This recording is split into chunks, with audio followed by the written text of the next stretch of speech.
Hello, strong people. Week 7, day 2 of OSG prep. Today is deadlift day. It's kind of like a deload in a way. Like I have a heavy single, heavy-ish, I guess, in relation to what we're supposed to be pulling in a couple weeks. So it's just, I also have sandbag toss. So we're doing that first. It's 5:30. It's already dark out, so that's going to be fun. And it's wet. It's been raining all day. So, but as far as deadlifts go, the way it's programmed, suit is optional. I'm going to use a suit because I don't want to go without a suit. I like to recreate what I'm going to be doing game day. So that's what I'm going to do, throw in a suit. But the way it's programmed is the least amount of jumps possible to get to my top set of 730, I believe it is. So, trying to think of what I'm going to do. It's probably going to just be plate jumps. Trying to think. And then probably go from 608, which is 6 plates on the axle bar.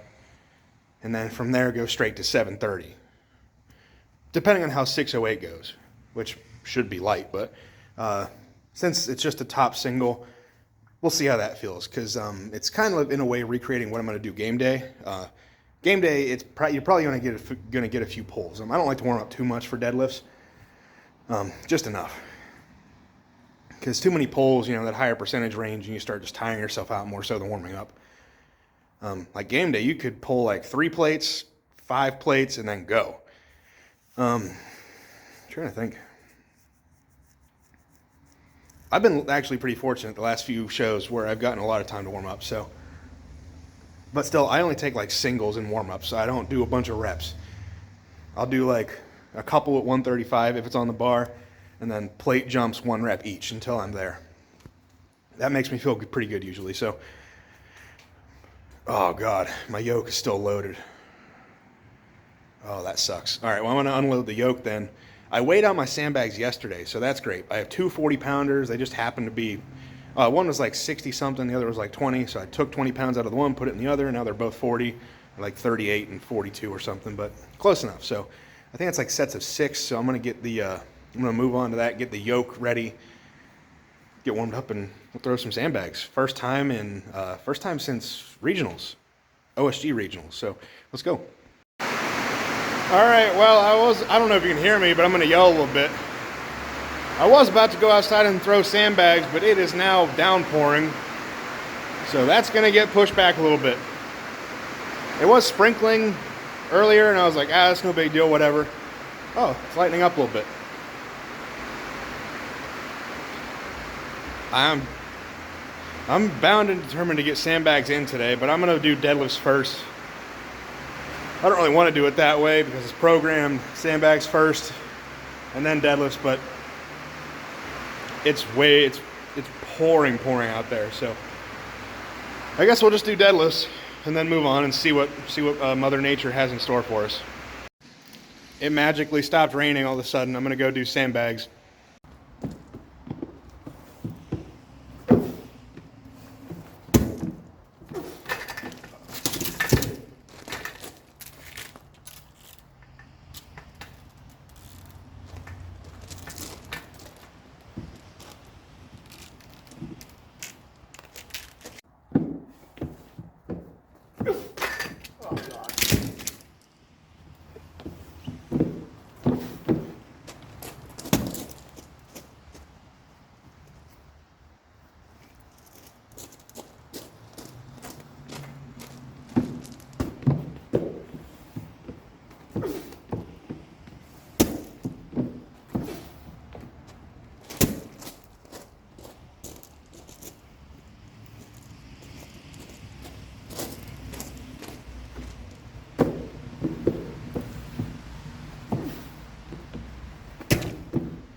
All right, well, first time doing back toss since, has it really been 2 months?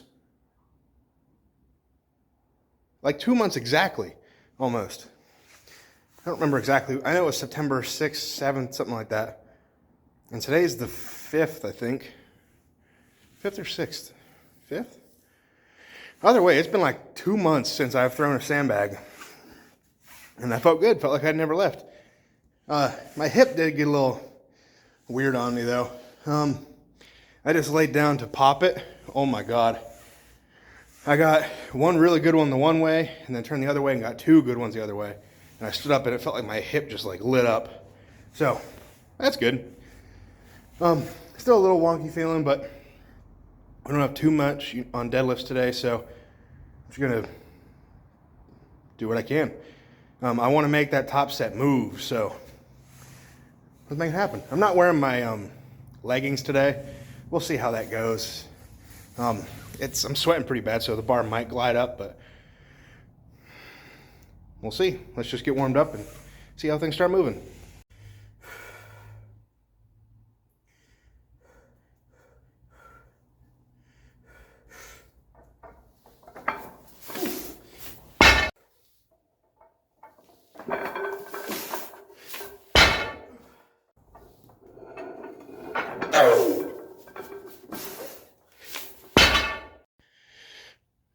That was okay. That top one definitely could have moved better. I screwed myself over when I did that because I leaned over, and that just like prior to rolling the bar, you see how I'm like stretched out, butts up high, arms are out in front. I stayed there for way too long. I got a little more hyped up for that one just because I wanted it to move well, and it still did. Like I could have got reps there. But I had like a frog in my throat, and it felt like I was like gonna, I don't know, like choke on it or something. So I was like trying to get that down while I was like leaned over in that position, and I just stayed there for way too long. You don't want to stay leaned over like that forever in a deadlift suit. I know it doesn't look like much, but it's kind of wearing down on you the longer you wear it because it's tight, the belt's on, you're strapped in, you're in a weird position. You're kind of straining your lower back when you sit like that forever. It's just, I set myself up poorly to pull that well. But with all that being said, still moved well.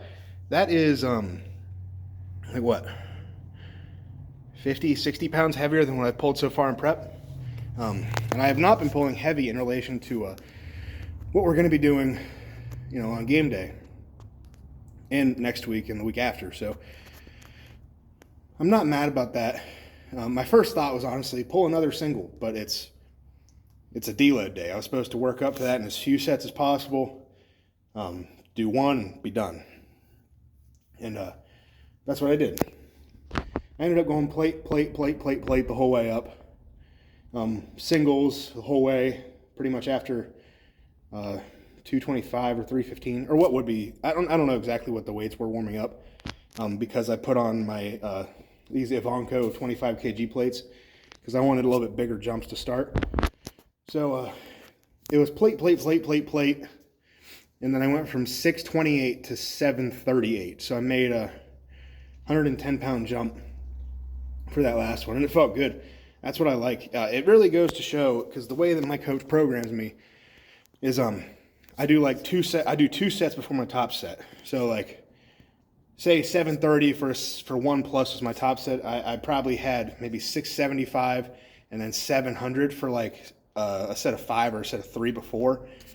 So it's wearing me down before I get to that top set, which is what he wants. Because if I can, do that top set a little bit fatigued, then, fresh with a good warm up, one set done, should be pulling a lot better. So that could be why, and that's completely opposite to how I used to train. I used to do, now granted, I've had my coach for 4 years now or whatever. So like whenever I was just doing my own thing, I kind of had a system. I'd work up to a top set and then do back downs. I think I like this way more. Obviously it's been working for me over the years, but I personally never would have thought to do this. That's why you get a coach. Now, it's similar to like a 5-3-1 program for sure. So, I mean, that's pretty easy to follow. And I think I even went to follow one like that at some point, but either way, it works. So I really like doing the like the working sets, I guess you want to call them, leading up to the top set. I don't know what I have next. I know I have wrecking ball hold tonight. That's going to be the first time doing that. I'm assuming I have some sort of deadlift accessory right after this. I don't know though, so I'm going to stop this part of the video and we'll check, and then you guys will see what's next.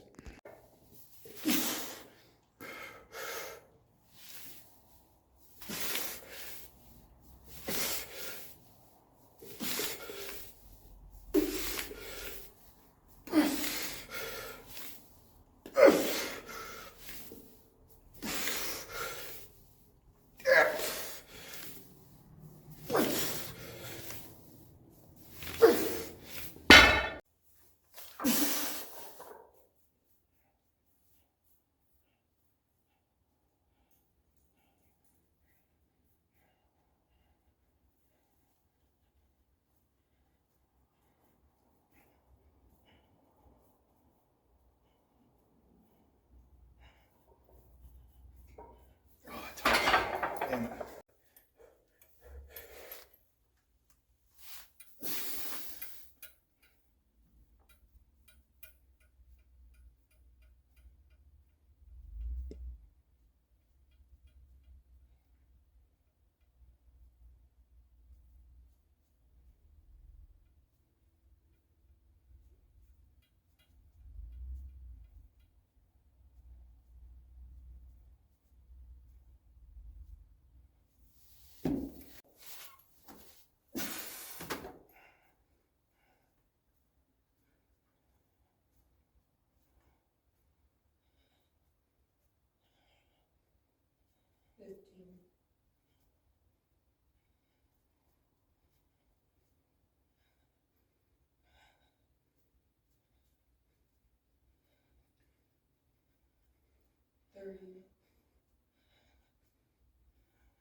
Okay, so that's where the day ends. Whew. RDLs felt good. Let me move this way a little bit. There we go. RDLs went good. That's been a little while since I've done RDLs, I think. I don't know. But the big thing on the day is the wrecking ball hold. That's intense. My back is absolutely destroyed. My low back hurts so bad right now. It's disturbingly pumped. So I'm going to do some makeshift reverse hypers here in a second. But the big thing, so I got to stand up. Oh my God. Oh, I'm shaking. Wow. That is something that's next level. I have a whole new respect for that event. Not that I didn't before, but I understand now. Originally, I had the idea of just doing a barbell and a rack, which I'll include that video so you saw it. But what I failed to realize about that, the bar spins, duh, obviously. The bar will not spin on game day. So, I stole carabiners from my old lat pull down, my new lat pull down, a chain from my lat pull down, 2 chains from my lat pull down, the only 2 chains on it I should mention, and then a lat pull down bar. And then What the heck is that noise? That was a semi-truck. It sounded like sirens in the ocean calling me. Then what? Oh, a grip tool. I never thought I'd actually use this thing other than just to mess around. But I have a Rolling Thunder. I don't know if you know what that is, but it's a thick spinning handle, and it connects to just a, it's a pin, basically. Like if I'm doing pin swings, by the way, that's what I tried to work first. It just wasn't going to work. So I used the pin from the grip stuff, hooked the carabiner to that, pulled the chains through, or I should say hooked the chains to the carabiner that I stole off of my lap pull down, connected to another strong carabiner, fed through the other chain, connected through another carabiner, which was finally connected to my lap pull down bar by another carabiner. That took 45 minutes to do, to figure out what I wanted to do, because I tried 3 different things and finally came up with this, and that is almost perfect. The only thing, and credit to my wife for this idea, she, now, it's funny because Lynn, the guy who runs OSG, he put out a video today talking about, it was going over the wrecking ball hold. He was showing it off, first test runs. I don't know if it's first or not, but test runs of it. And what is different about this one, at least in terms of the actual event itself, Giants Live, you have to pick up the wrecking ball. On this one, there's a release. So it lowers, I think it's slowly, honestly. So there's a few seconds where you get to take the weight. So you're going to be in position. It's going to be, the chain's going to be loose, and then the wrecking ball is going to slowly lower until it's free floating, and that's when the event starts. So that is the tough part to replicate. Now, my wife's idea, if anybody who is doing OSG happens to be watching this, here's a tip. I'm sure some of you already figured this out, but a car jack. So if you're doing it this way, get a car jack. I'm going to put just because the bottom of this pin is not quite flat, so it's going to rotate a little bit, roll back and forth.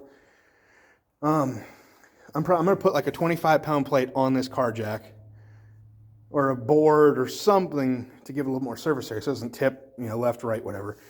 And then I'm going to use that as the release mechanism. Jack it up, get in position, release that, and boom, that's the event. That is going to be almost perfect in terms of recreating the event, at least in my head. So, also, I'm very confident after doing that.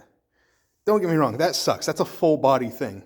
Upper back hurts, legs are fried, low back hurts. It's not a grip thing. It's not a grip thing at all.